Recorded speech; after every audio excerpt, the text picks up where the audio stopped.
Vamos agora para a explicação do assunto de história. Hoje não tem atividade de história, mas a gente vai ter a explicação e a atividade a gente vai fazer depois, tá certo? Então vamos lá. A explicação da gente tá na página 62 até a página 64 e a gente vai estudar sobre a independência do Brasil, tá certo? A independência do Brasil. No dia 7 de setembro de 1822, foi um dos acontecimentos mais importantes da história do nosso país, marcando o fim da dominação de Portugal sobre o território brasileiro. Com a volta de Dom João VI a Portugal, Dom Pedro, seu filho, permaneceu no Brasil como um príncipe regente. Muitas dificuldades foram enfrentadas por Dom Pedro desde o começo do seu governo. Como seu pai, Dom João VI, havia levado todo o dinheiro dos cofres do Banco do Brasil para Portugal, praticamente não existia dinheiro. A situação econômica era péssima. Além disso, o comércio passava por uma grande crise. Outro aspecto que dificultou seu governo foi o fato de a administração ter ficado com poucos funcionários. Diante dessa dificuldade, Dom Pedro adotou medidas com vistas à melhoria da situação. Fez grande economia, procurou reduzir as despesas e adotou o sistema de orçamento pela primeira vez no nosso país. Então a gente viu no nosso passado que a família real ela veio para o Brasil e veio com eles mais de 15 mil pessoas. Nesse período, quando acabou a estadia da família real aqui, Dom João voltou para Portugal, que nesse momento ele já era o rei de Portugal, e deixou aqui o filho dele, que era o Dom Pedro, para governar as coisas por aqui. E o que aconteceu? Quando ele foi, ele levou todo o dinheiro. Quando ele levou todo o dinheiro, o Brasil, que já estava com a situação financeira muito ruim, ficou pior ainda, porque se não tinha dinheiro, não tinha como fazer nada. Então, Dom Pedro ele teve que pensar aí o que é que ele ia fazer sem dinheiro nenhum para levantar o Brasil novamente. E ele começou a adotar medidas, como a gente viu aqui, ó, que ele começou a adotar medidas para melhorar em relação à economia do Brasil. Mas vamos lá. As juntas administradoras do Pará, do Maranhão e da Bahia não reconheciam a autoridade de Dom Pedro e por isso não acatavam os seus decretos. Além da dificuldade com essas províncias, havia os conflitos de interesse entre os partidos políticos. O Partido Português queria que o Brasil voltasse à categoria de colônia sob o domínio da metrópole. O Partido Monárquico queria que o Brasil ficasse independente de Portugal, tendo como imperador Dom Pedro, e o Partido Republicano queria que o Brasil definitivamente estivesse livre de Portugal. Então a gente vê aí os partidos em oposição, eles queriam coisas diferentes. Um queria que o Brasil voltasse a ser colônia, o outro queria a independência, o outro queria que nem Dom Pedro ficasse aqui, outros queriam que Dom Pedro fosse imperador. Então a situação não estava boa. A corte portuguesa, com o regresso de Dom João VI a Portugal, deu início à política que buscava transformar novamente o Brasil numa colônia. Em 1821, por exemplo, a corte portuguesa aprovou um decreto em que declarava a independência de todos os governos provinciais. Nessa situação, Dom Pedro praticamente passava a ser governador do Rio de Janeiro. No final desse mesmo ano, novas ordens vieram de Portugal.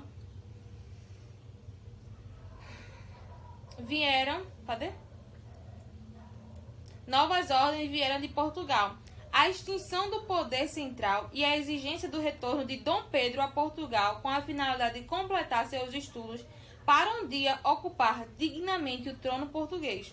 No Brasil, ordens causaram a indignação geral. Entretanto, Dom Pedro parecia hesitar. Então os patriotas iniciaram um movimento para que o príncipe regente não cumprisse as medidas propostas por Portugal.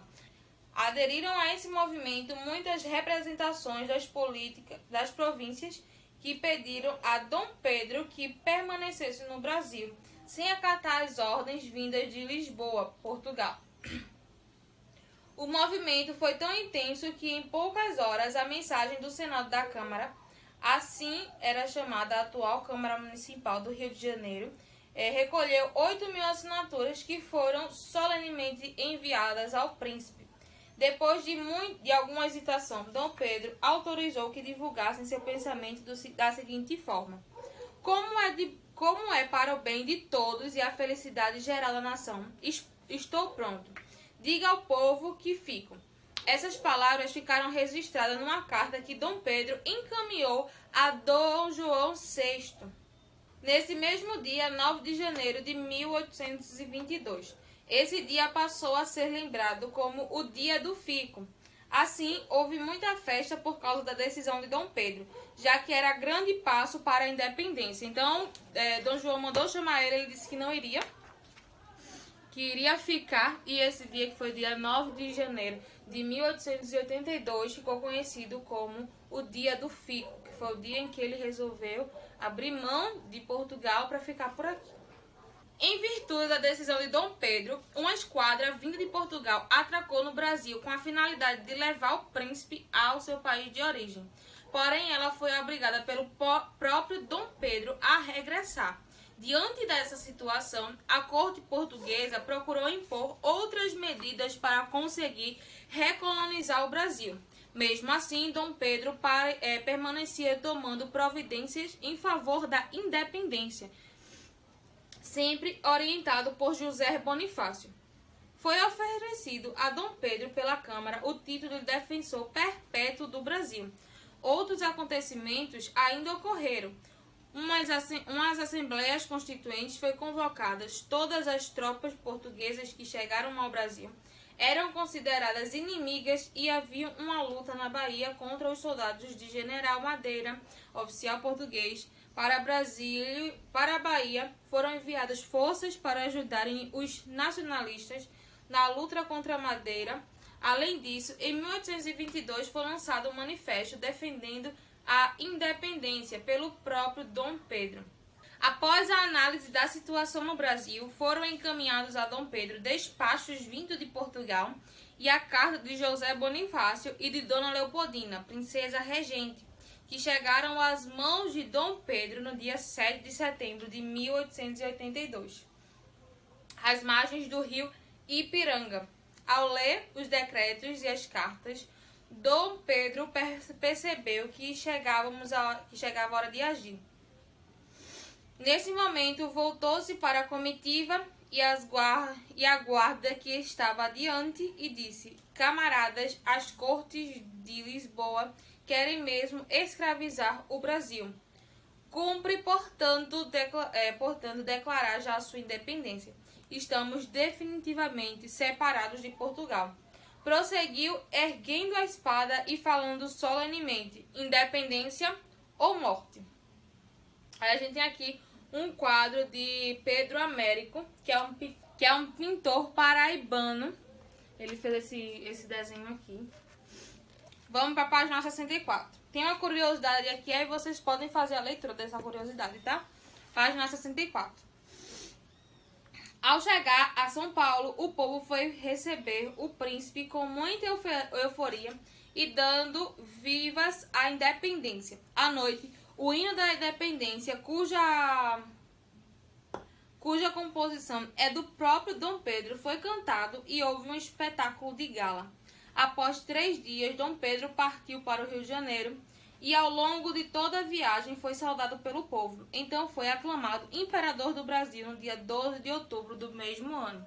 A independência ocorreu em 7 de setembro de 1822 e mais de um mês depois, em outubro, Dom Pedro ele foi oficializado como imperador do Brasil em 12 de outubro. Mesmo depois de ser coroado e sagrado imperador do Brasil, Dom Pedro ainda enfrentou resistência em algumas províncias que eram fiéis ao governo de Portugal, na Lisboa. As primeiras medidas que Dom Pedro precisava tomar eram aquelas que buscavam pacificar, manter a paz nessas províncias. Nessa luta para pacificar as províncias, a mais demorada delas foi a Bahia, contra as tropas do general Madeira, já que esse dispunha de navios e muitas tropas.